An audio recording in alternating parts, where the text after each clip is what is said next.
26,000 ക്ഷേത്രങ്ങൾ ഉണ്ടായിരുന്നൊരു നഗരം. പക്ഷേ ഇന്നവിടെ 3,000 ക്ഷേത്രങ്ങൾ മാത്രമാണുള്ളത്. നിങ്ങൾ ഈ നഗരത്തിൽ പ്രവേശിച്ചാൽ തന്നെ നിങ്ങൾക്ക് മുക്തി ലഭിക്കും. കാശി, വാരണാസി, ബനാറസ് എന്നിങ്ങനെ പല പേരുകളിൽ അറിയപ്പെടുന്ന ഇന്ത്യയുടെ ഈ പുരാതന നഗരത്തെ ആകർഷകമാക്കാൻ ഒരുപാട് ഘടകങ്ങളാണുള്ളത്. കാശി വിശ്വനാഥ ക്ഷേത്രം 6-7 നൂറ്റാണ്ടുകൾ കൊണ്ട് 3 തവണയാണ് മുഴുവനായും തകർക്കപ്പെട്ടത്. വിശ്വാസമനുസരിച്ച് ആദിയോഗി തന്നെ നേരിട്ട് പ്രത്യക്ഷപ്പെട്ട് പ്രതിഷ്ഠ നടത്തിയതെന്നാണ് പറയുന്നത്. ഈ നഗരത്തിലേക്ക് പ്രവേശിക്കുമ്പോഴേക്കും നമുക്ക് മുക്തി ലഭിക്കുമെന്ന് പറഞ്ഞു കേൾക്കുന്നു. അത്രയ്ക്ക് ശക്തിയുള്ള സ്ഥലമാണത്രേ ഇത്. എല്ലാത്തിനും മേലെ വാരണാസിയുടെ ഹൃദയം ആ വിശ്വനാഥനാണ്. പണ്ട് കാശിയിൽ 26,000 ക്ഷേത്രങ്ങൾ ഉണ്ടായിരുന്നു. പക്ഷേ ഇന്ന് 3,000 എണ്ണം മാത്രമേയുള്ളൂ. കാരണം അവിടെയെല്ലാം യുദ്ധകാലത്ത് യഥാക്രമമായി നശിപ്പിക്കപ്പെട്ടു. ചുരുക്കി പറഞ്ഞാൽ കാശി അതിൻ്റെ പൂർണ്ണ മഹത്വത്തിലുണ്ടായിരുന്നപ്പോൾ നമ്മൾ ജീവിച്ചിരുന്നില്ല. അത് 3 പ്രാവശ്യം തകർക്കപ്പെടുകയും ആളുകൾ അവരെ കൊണ്ടാവുന്ന രീതിയിൽ അതിനെ വീണ്ടും 3 തവണ പുതുക്കി പണിയുകയും ചെയ്തു. പിന്നീട് ഔറംഗസേബ് വന്നപ്പോൾ അദ്ദേഹത്തിന് മനസ്സിലായി ക്ഷേത്രങ്ങളെ തകർത്താൽ ജനങ്ങളത് വീണ്ടും പടുത്തുയർത്തുമെന്ന്. 3000 BC മുതലോ അതിനു മുമ്പൊക്കെയായി അവിടെ ജനവാസം ഉണ്ടായിരുന്നതായി പുരാവസ്തു ഗവേഷകർ പറയുന്നു. രമ്യ, ആനന്ദകണ്ണന, മഹാശ്മശാന, സുരന്ധന, ബ്രഹ്മവർദ്ധ ഇതൊക്കെയാണ് കാശിയുടെ പുരാതന നാമങ്ങൾ. ശിവന്റെയും പാർവതിയുടെയും ശരിക്കുമുള്ള ഭവനം ഇതാണെന്ന് പുരാണങ്ങൾ പറയുന്നു. ശിവൻ ബ്രഹ്മാവിന്റെ ഒരു തല വെട്ടിയെന്നും അത് അദ്ദേഹത്തിന്റെ കയ്യിൽ നിന്ന് താഴെ വീഴുകയും ഇവിടെ മണ്ണിൽ അപ്രത്യക്ഷമാവുകയും ചെയ്തു. പാണ്ഡവർ തങ്ങളുടെ പാപങ്ങൾ പൊറുക്കാനായി ശിവനെ പ്രാർത്ഥിക്കാൻ കാശി സന്ദർശിച്ചു. പിന്നീട് ഇത് വാരണാസി എന്നറിയപ്പെട്ടു. അസ്സി, വരുണ എന്നീ 2 നദികളിൽ നിന്ന് അതിൻ്റെ പേര് സ്വീകരിച്ചു. ഇത് രണ്ടും ഗംഗയുടെ പോഷക നദികളാണ്. അതിനിടയിലുള്ള ഭൂമി വാരണാസിയായി. ഇനി ഇതിനെക്കുറിച്ചൊരു കഥ പറയാം. രാജവംശത്തിൽപ്പെട്ട ഋഭുജ്ഞയൻ എന്ന മുനി തപസ്സനുഷ്ഠിക്കുമ്പോൾ ബ്രഹ്മാവ് തൻ്റെ മുന്നിൽ പ്രത്യക്ഷപ്പെട്ട് ദിവോദാസ രാജാവാകാനും മനുഷ്യരാശിയെ സംരക്ഷിക്കാനും ധർമ്മം പരിഷ്കരിക്കാനും ചോദിച്ചു. ബ്രഹ്മാവും മറ്റ് ദേവന്മാരും സ്വർഗത്തിലേക്ക് പോകുമെന്ന് അദ്ദേഹം വാഗ്ദാനം ചെയ്തു. അങ്ങനെ അയാൾ 1000 വർഷം ഭരിച്ചു. ദേവന്മാർക്ക് അത് കണ്ട് അസൂയയായി.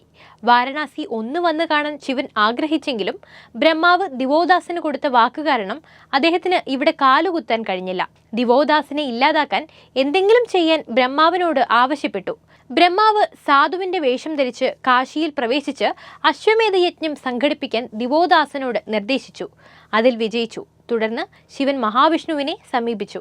വിഷ്ണു ശിവന്റെ പുത്രനായ ഗണേശനെ ജ്യോതിഷിയായി അയച്ചു. 8-ാം ദിവസം ഒരു വിശുദ്ധൻ എത്തുമെന്ന് അദ്ദേഹം പ്രവചിച്ചു. പക്ഷേ ദിവോദാസൻ ഇത് അവഗണിച്ചു. പിന്നീട് മഹാവിഷ്ണു ഒരു സന്യാസിയായി പ്രത്യക്ഷപ്പെട്ട് ദിവോദാസനെ വഞ്ചിച്ച് തൻ്റെ രാജ്യത്വം ഉപേക്ഷിച്ചു. അങ്ങനെ ശിവൻ കാശിയിലേക്ക് മടങ്ങി. ഇതാണ് ഐതിഹ്യം. രാമായണത്തിൻ്റെയും മഹാഭാരതത്തിൻ്റെയും കാലഘട്ടത്തിൽ കാശിയെക്കുറിച്ച് വളരെ കുറച്ചേ പറഞ്ഞിട്ടുള്ളൂ.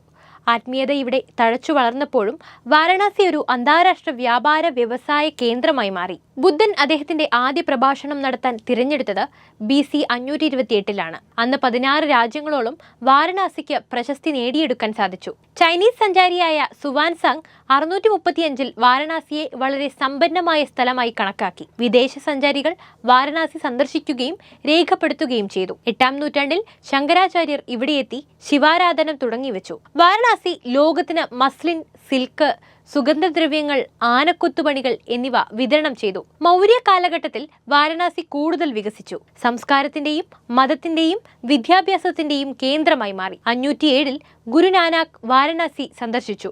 അദ്ദേഹത്തിന് മുമ്പ് തന്നെ രവിദാസ് ഒരു ആത്മീയ വ്യക്തി എന്ന നിലയിൽ പ്രശസ്തി നേടി. 1194 കുതുബുദ്ദീൻ ഐബക്ക് വാരണാസിയിലെ പല ക്ഷേത്രങ്ങളും നശിപ്പിച്ചു.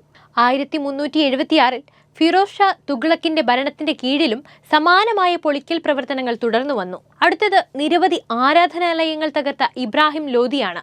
ഏകദേശം 1496 വാരണാസിയിലെ ക്ഷേത്രങ്ങളും അയാൾ തകർത്തു. വാരണാസിയിലെ ജനങ്ങളെ അടിച്ചമർത്തലും തകർക്കുന്ന പ്രവർത്തനങ്ങളും മുഗൾ ഭരണത്തിന്റെ കീഴിലും തുടർന്നു വന്നു. എന്നാൽ അക്ബർ സിംഹാസനത്തിൽ വന്നപ്പോൾ അദ്ദേഹത്തിന്റെ മതേതരത്വ തത്വശാസ്ത്രം വാരണാസിക്ക് അല്പം ആശ്വാസം നൽകി. എന്നിരുന്നാലും അക്ബറിന്റെ പിൻഗാമികളുടെ കൈകളിൽ വാരണാസി നഗരം വീണ്ടും ക്രൂരമായ ആക്രമണങ്ങൾ നേരിടുകയും ചെയ്തു. ഔറംഗസേബ് ഉഗ്രമായ ആക്രമണങ്ങൾ നടത്തി നഗരത്തെ ഇല്ലായ്മയുടെയും തകർച്ചയുടെയും അഗാധത്തിലേക്ക് തള്ളിവിട്ടു. പിന്നീട് 18-ാം നൂറ്റാണ്ടിൽ വാരണാസി അഭിവൃദ്ധി പ്രാപിക്കുകയും ബ്രിട്ടീഷുകാർക്ക് കീഴടങ്ങുകയും ചെയ്തു. ബ്രിട്ടീഷുകാർ വാരണാസിയുടെ നിയന്ത്രണം നേടി അതിനെ ബനാറസ് സ്റ്റേറ്റ് എന്ന് വിളിച്ചു. സ്വതന്ത്രാനന്തരം ബനാറസ് സംസ്ഥാനം ഇന്ത്യൻ സർക്കാരിൽ ലയിച്ചു. ബനാറസ് ഒരു വ്യാവസായിക കേന്ദ്രമായും വിദ്യാഭ്യാസ കേന്ദ്രമായും വളർന്നു. ഇവിടെയാണ് പ്രശസ്തമായ ബനാറസ് സർവകലാശാല. ഇന്ന് ബനാറസ് ഒരു പ്രധാന മതതീർത്ഥാടന കേന്ദ്രമാണ്. ബനാറസിൽ മരിക്കുക അല്ലെങ്കിൽ കാശിയിൽ മരിക്കുക എന്നാൽ ഒരാൾ ജനന മരണ ചക്രത്തിൽ നിന്ന് സ്വാതന്ത്ര്യം നേടുന്നു എന്നാണ് വിശ്വാസം. മണികർണിക ഘട്ട്, സർനാഥ്, രാംനഗർ ഫോർട്ടൊക്കെ വാരണാസിയിലെ പ്രധാന സ്ഥലങ്ങളാണ്.